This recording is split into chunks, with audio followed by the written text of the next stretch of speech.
Halo Opa Oma Kul Simeon Hana GKI Muntilan, apa kabarnya? Saya berharap kita semua dalam keadaan yang baik hari ini. Opa Oma yang terkasih di dalam Tuhan, renungan Simeon Hana GKI Muntilan kali ini memiliki tema melawan raksasa yang menakutkan. Dan firman Tuhan yang mendasari perenungan kita diambil dari 1 Samuel 17 ayatnya yang ke-45. Sebelum kita membaca, mendengar, dan merenungkan firman Tuhan, marilah kita berdoa untuk minta pimpinan dari Tuhan. Mari kita berdoa. Tuhan Allah Bapa kami yang bertahta di dalam kerajaan surga yang mulia, kami mengucapkan terima kasih karena pada hari ini kami diberi kesempatan sekali lagi untuk belajar firman Tuhan. Meskipun secara online, secara daring, kami tetap mengucapkan syukur karena kesempatan ini Tuhan berikan kepada kami. Tuhan, berkatilah kami di dalam kami mendengarkan dan merenungi firman Tuhan. Bukalah pikiran kami, bukalah hati kami, bukalah telinga kami, supaya kami boleh peka terhadap ajaran Tuhan hari ini. Berkatilah kami supaya kami dapat mengerti firman-Mu, berkatilah kami supaya kami dapat menjadi pelaku firman-Mu, berkatilah kami di dalam kami mendengarkan firman-Mu di hari ini. Terima kasih Tuhan, berkatilah pemberitaan firman ini dari awal hingga akhirnya. Doa ini kami landaskan dalam satu nama Tuhan Yesus Kristus, Tuhan dan Juru Selamat kami yang hidup. Amin. Pembacaan firman Tuhan terambil dari 1 Samuel 17 ayatnya yang ke-45. Tetapi Daud berkata kepada orang Filistin itu, "Engkau mendatangi aku dengan pedang dan tombak dan lembing, tetapi aku mendatangi engkau dengan nama Tuhan semesta alam, Allah segala barisan Israel yang kau tantang itu." Opa Oma yang terkasih di dalam Tuhan, kita semua pasti pernah mendengarkan tentang kisah kepahlawanan seorang anak muda yang bernama Daud. Daud yang dianggap tidak berdaya, kecil dan lemah, ternyata mampu mengalahkan raksasa yang besar dan kuat, lebih kuat dari dirinya, lebih besar dari dirinya. Kisah ini diceritakan ternyata untuk membuktikan kepada kita semua bahwa ternyata orang yang berbadan kecil bisa mengalahkan orang yang berbadan besar. Orang yang lemah, orang yang sering dianggap tidak berdaya, ternyata tidak selalu bisa ditindas, tapi bisa mengalahkan orang yang kuat sekalipun. Bagaimana Daud bisa mengalahkan Goliat yang sudah sangat berpengalaman di medan peperangan? Bahkan jika kita membaca kisah Daud dan Goliat ini, diceritakan sejak kecil Goliat sudah berpengalaman untuk berperang. Bagaimana Daud bisa mengalahkan raksasa yang begitu menakutkan? Setidaknya ada 3 hal yang bisa kita pahami dan bisa kita perhatikan saat ini. Yang pertama, Daud memiliki keberanian yang luar biasa. Opa Oma yang terkasih, di masa peperangan zaman dulu ada sebuah istilah yang terkenal yang bernama duel. Duel ini adalah pertarungan satu lawan satu, di mana yang bertarung adalah mereka yang mewakili kotanya masing-masing, mewakili sukunya masing-masing, mewakili bangsanya, bahkan mewakili komunitasnya masing-masing. Dalam benak kita, saat kita melihat Daud dan Goliat hendak berduel, mungkin muncul pertanyaan besar. Kenapa kok harus Daud yang maju melawan Goliat? Kenapa harus Daud yang duel melawan Goliat? Padahal di sana ada begitu banyak tentara Israel, dan di sana juga ada Raja Saul yang tentunya lebih terlatih daripada Daud. Bahkan kita tahu Daud tidak memiliki latar belakang sebagai seorang prajurit. Dia adalah seorang penggembala. Kita tidak melihat di dalam latar belakang Daud, dia memiliki pengalaman untuk berperang. Tapi kenapa Daud yang maju? Jawabannya adalah karena di sana tidak ada satu orang pun yang punya nyali untuk melawan Goliat yang begitu besar. Jawabannya karena semua orang di sana ketakutan. Prajurit-prajurit Raja Saul merasa tidak mampu untuk mengalahkan Goliat. Yang kedua, Daud memiliki keyakinan yang tidak tergoyahkan. Sebelum bertarung, Daud ini diremehkan. Yang pertama, dia diremehkan oleh saudaranya sendiri, oleh kakaknya. Yang kedua, Daud juga diremehkan oleh Raja Saul. Yang ketiga, Daud juga diremehkan oleh lawannya saat itu. Artinya, Daud diremehkan oleh semua orang yang berada di sekitarnya saat itu. Tetapi meskipun diremehkan dengan sebegitu rupa, Daud tidak tergoyahkan keyakinannya.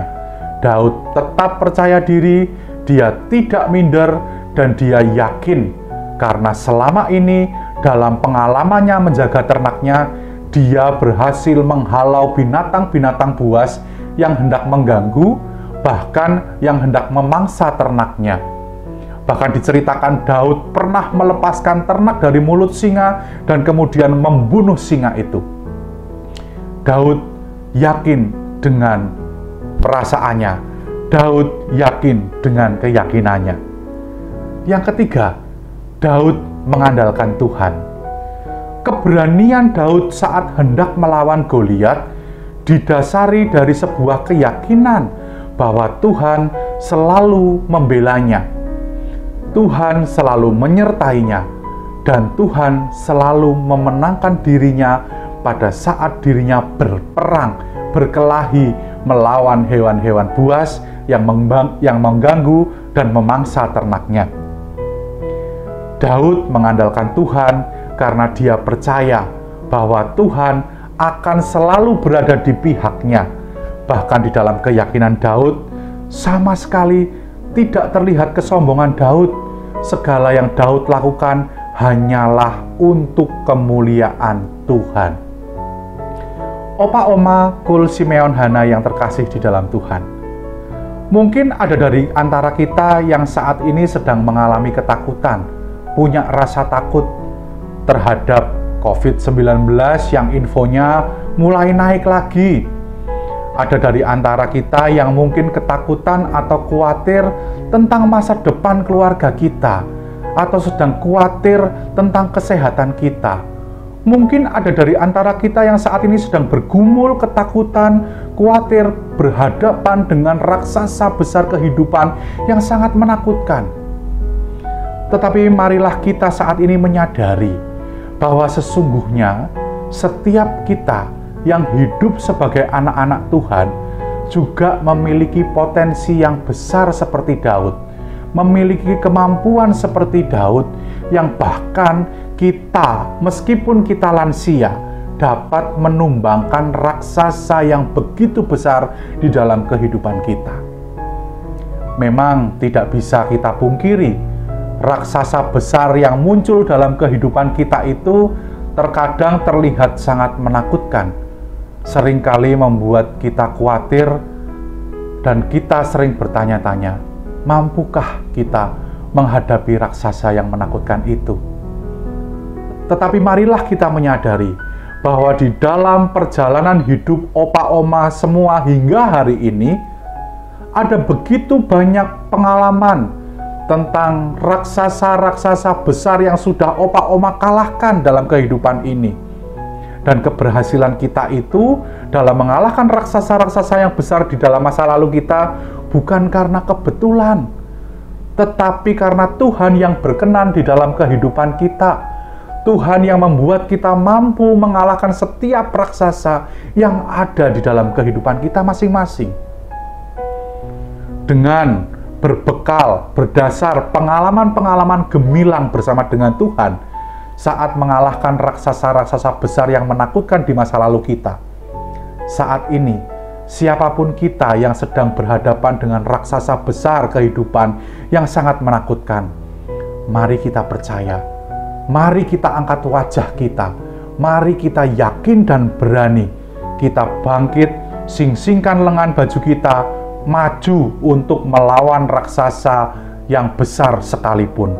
Marilah kita selalu percaya, dan marilah kita semua melakukan hal itu, berjuang melawan raksasa yang besar itu dengan berdasarkan semuanya yang kita lakukan hanya untuk kemuliaan nama Tuhan, bukan untuk menunjukkan kebesaran kita, kekuatan kita, dan kemuliaan diri kita sendiri. Marilah kita berani menghadapi persoalan yang saat ini muncul, menggempur hidup kita. Yakinlah bahwa Tuhan Yesus akan selalu bersama dengan kita dalam setiap perjuangan melawan raksasa-raksasa yang menakutkan, meskipun di dalam masa tua kita. Demikianlah renungan Kul Simeon Hana GKI Muntilan kali ini. Selamat berjuang bersama dengan Tuhan, mengalahkan raksasa-raksasa yang menakutkan. Marilah kita berjuang bersama Tuhan untuk mengalahkan rasa takut dan rasa khawatir dan ragu di dalam hati ini. Percayalah, bersama Tuhan kita pasti bisa. Amin.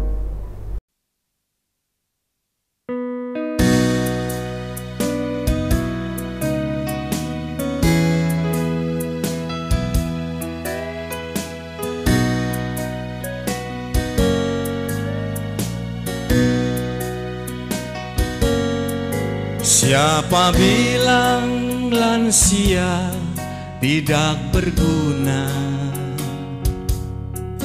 Bangun pagi sembahyang untuk anak cucu.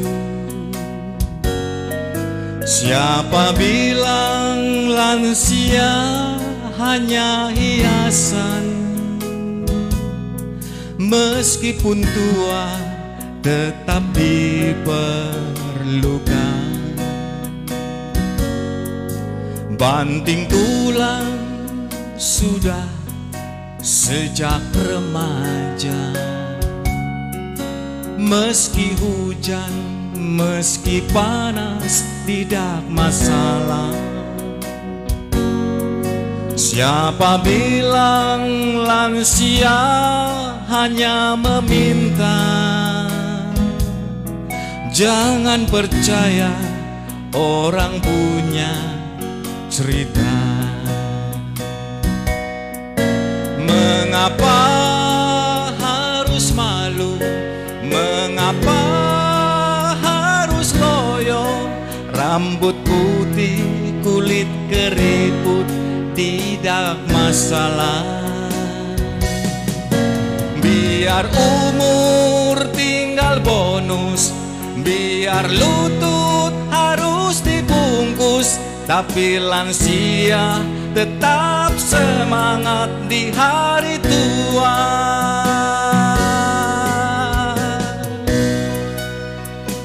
Tetap semangat opa, tetap semangat oma. Di hari tuamu, cucu-cucumu tetap memerlukan. Mengapa harus malu? Mengapa harus loyo? Gigi ompong, telinga tuli, mata pun lamur. Meski perjalanan terbincang-bincang, gaya sedikit sudah gemetar. tapi lansia tetap semangat di hari tua. Tapi lansia tetap bersandar pada Tuhan.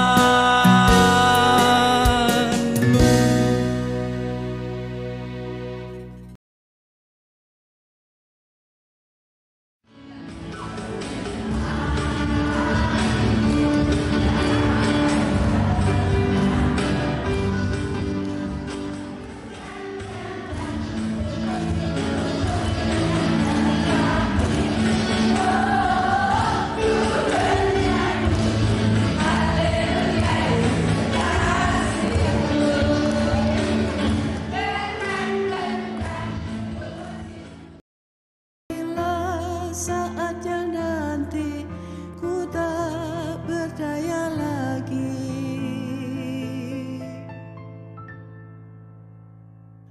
Hidup ini sudah jadi berkah.